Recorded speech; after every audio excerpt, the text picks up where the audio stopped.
Hello everyone and welcome back to another video. Today I'm going to be going over the new patch from April 2024, and it's actually a public update preview. It's not going to live servers right away.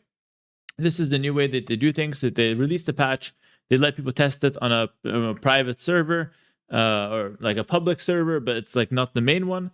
And after one or 2 weeks, they release the build, and if there's any changes, they tweak it based on community feedback. But basically, this is the new patch, unless anything comes up or anything has changed. And we're gonna go ahead and take a look at it right now. I'm on Reddit for the new notes, and we're gonna go ahead and read it. So, hey community, we have a hot new content update in PUP. We will update these notes with a full list of bugs as we wrap this update up. That's always nice, by the way. But for now, here are the balance changes coming soon. So, starting off with the general balance changes, we have Elite Battle Elephant cost reduced from 110 food and 70 gold to 100 food and 70 gold. So a price decrease on Battle Elephants. I think that's a pretty good change. Besides like melee, Battle Elephants weren't really seeing play in 1v1s. And in team games, they were seeing some play, but not a whole lot. Like monks kind of shut them down a little bit too much. Oh, this is great. A double buff to Battle Elephant. Their speed gets bumped up from 0.88 to 0.9. That's really good. I was going to say their slow speed is really what's kept them back, what's really held them back. But if they buff the speed a little bit, buff the cost, or make the cost a little cheaper, those two changes in combination could make the Battle Elephant see a bit more play. I really like those changes. I think they're good. I'm a big fan of making, units that aren't seeing any play, giving them small buffs to see if that changes anything. And if it doesn't change anything, you can buff them further on a later patch. But I think this would be good. Definitely a good place to start. It makes like Bengalis, civs like Dravidian, civs like Khmer, Burmese even. It might make those civilizations go for Battle Elephant more often. Okay, this is a huge one. Heavy Scorpion received 3 buffs. So Heavy Scorpion upgrade cost 800 food, 900 wood, and that's been dropped down to 800 food and 750 wood. So minus 150 wood on the cost of Heavy Scorpion. That is a pretty significant buff on its own for Heavy Scorpion, but that's not all they're giving. They're also giving Heavy Scorpion HP 55 to 60.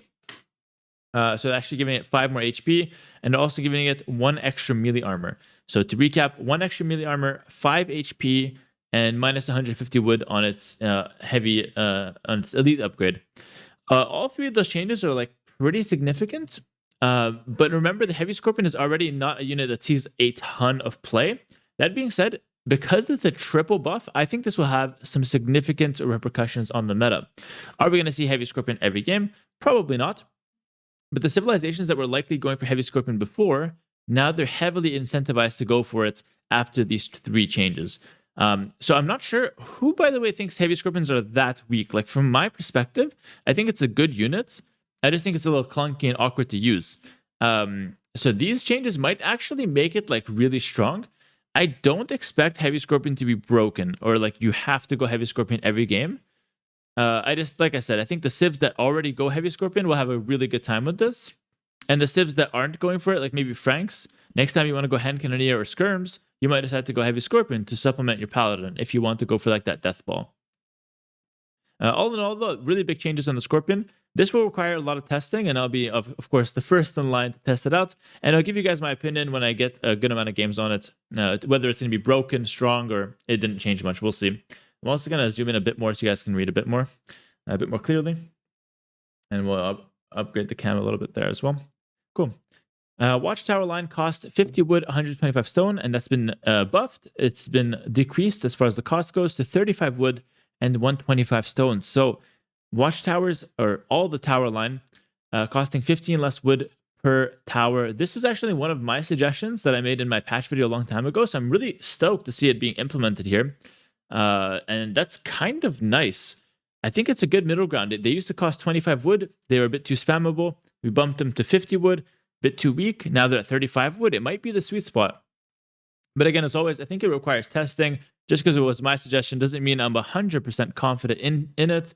And who knows? It's probably not even, because it was my suggestion that they put it in. They do their own testing. So they might have just agreed with my thinking on that one and our thoughts aligned. And here we go. Little tower buff. This could help team games. You can maybe now tower defense a little bit more if you lost the first fight with archers. It could give you somewhat of a comeback mechanic. It could also see some play in 1v1s, and it could see play in late game in both 1v1 and team game where you can spam keeps for a slightly cheaper wood cost. Maybe it could help, especially in that fast imp scenario. It could have some play, but definitely a nice buff for watchtowers there, or the tower line in general. Next up, we have Cannon Galleon projectile speed from 3 to 3.5. Small buff to Cannon Galleon, why not? Demo line affected by siege engineers. Ooh, plus 40% bonus damage versus buildings. That's pretty good. I mean, buffing Demo's crazy. Demo's already really strong, but it's a small buff, and it's mainly for hybrid maps that have the amphibious terrain, where both ships and land units can pass over. Like, for example, the map Cup from Hidden Cup. You guys probably all know it. That map, this is a really big change. Demos can now probably do really well against buildings on those scenarios. But overall, maybe maps like Golden Swamp, I'll see some play.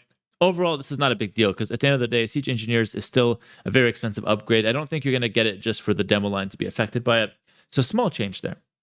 Armenians. So now the Civ-specific changes. Armenians will lose shipwright. That's a really good change.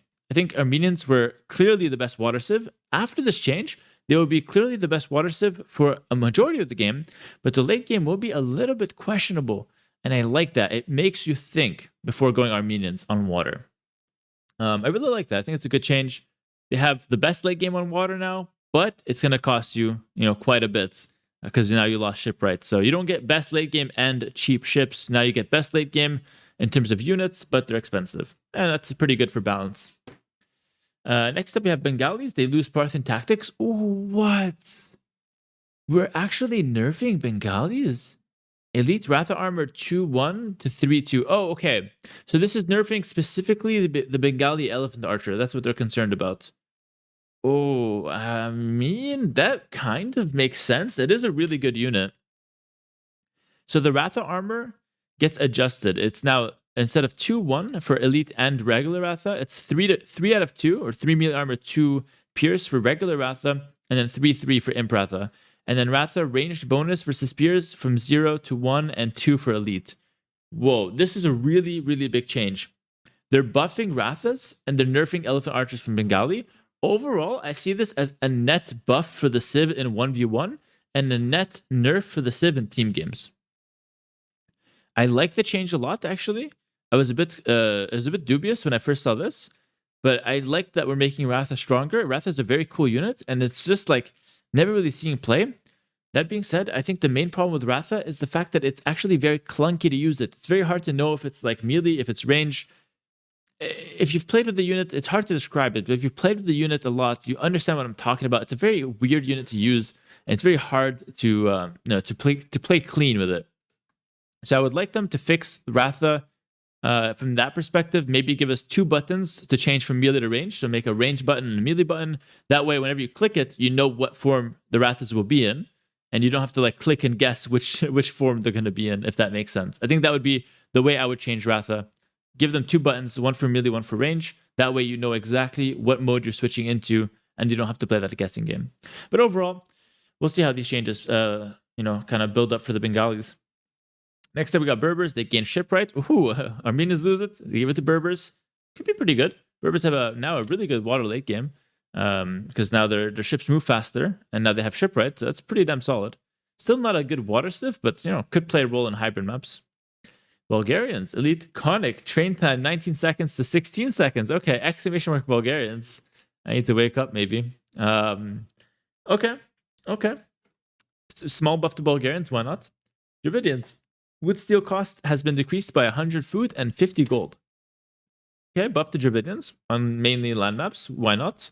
Wood steel is a bit expensive. It's an amazing tech though. But I think that's a fairer price for it. That's a good change. I like that one. Hunt no longer starts with houses in Empire War. No 100 wood penalty. No one cares. No one plays Empire Wars until Red Bull comes back, of course. But if you do play Empire Wars, it's a good change. Malay Battle Elephant discount 30%, 40%, and it's been changed to 25, 35. I knew this would happen because they didn't want to buff Malay elephants. So they buffed general elephants and they kept Malay elephants basically the same. So it's an indirect nerf to Malay, if that makes sense. Malay will still feel the same, but other civs have slightly better battle elephant compared to Malay now, in terms of cost at least. Ooh, nerf to Mongols. Mongols, light cav and step lancers plus 30% HP. has been changed to Scout Line, and Step Lancers plus 20% in Castle, plus 30 in Imp. Beautiful. Amazing change. This nerfs the Castle Age Step Lancer and Lightcalf play, which is also strong. Lightcalf for Mongols is also a bit too strong in Castle. That keeps their power level in check. I'm a bit of an extreme Mongols like hater in terms of like the early Castle Age. Not for myself personally, but for like the latter. It's being abused really hard. The Step Lancers all in Castle. I would have personally made it 15%, 30%. 15% in Castle, 30% in Imp. But this is probably a bit better. So I'm happy with 20%, 30%. That's good. It will require some testing, but I still think Mongols will be strong. Don't get me wrong. It's not a big change. But it's a small hit to the Mongol power spike in Castle Age. I like that one. Castle's built 50% faster, is now fortifications built 50% faster. Okay. So stone walls and towers. And they adjust the dungeon time. So basically just stone walls and stone gates, I guess. And palisade walls and palisade gates. Okay, it's not too bad. Why not? Yeah, small buff to Sicilians. They just adjust these. Well, it's a small buff to the dungeon as well. It's 83 seconds after the bonus. And then the dungeon cost also lost 25 wood. So this is obviously because they buffed the regular towers, so they have to buff dungeons to keep the balance in check. Yeah, makes sense. Sicilians getting some nice buffs there. Will this help the Civ? We'll see. It looks actually pretty promising. It's not a big buff, but Sicilians don't need a big buff. They need just a little bit to get them there. Helping you wall faster, helping you drop down, the dungeon a little bit faster. All these things could really help the Civ. So we'll see it. It will take testing. It won't bring them from like D tier to S tier, but it might help them out a little bit, get them more to like the middle tier. And that's pretty much it. Okay.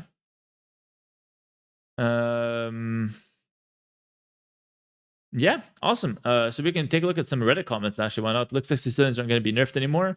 Finally, cheaper towers. That's good. Great changes. Some feel a bit too minor, but perhaps several smaller changes are better than going too far in the other direction. Exactly. I agree with this. They are a bit minor, but it's good. Minor changes are good. At least in my opinion. And does this mean Sicilian build walls faster? I'll reply, yes, I believe so. Cool. All right. Well, that's going to be it for the patch overview. Let me know what you guys think in the comments below for this April 2024 patch of AoE2. Remember, it's not live right now, but it will be live within 1 or 2 weeks. And you can find the server if you want to test it out ahead of time before it gets to live servers. Thanks for watching. Like, comment, subscribe, and I'll see you guys next time. Peace.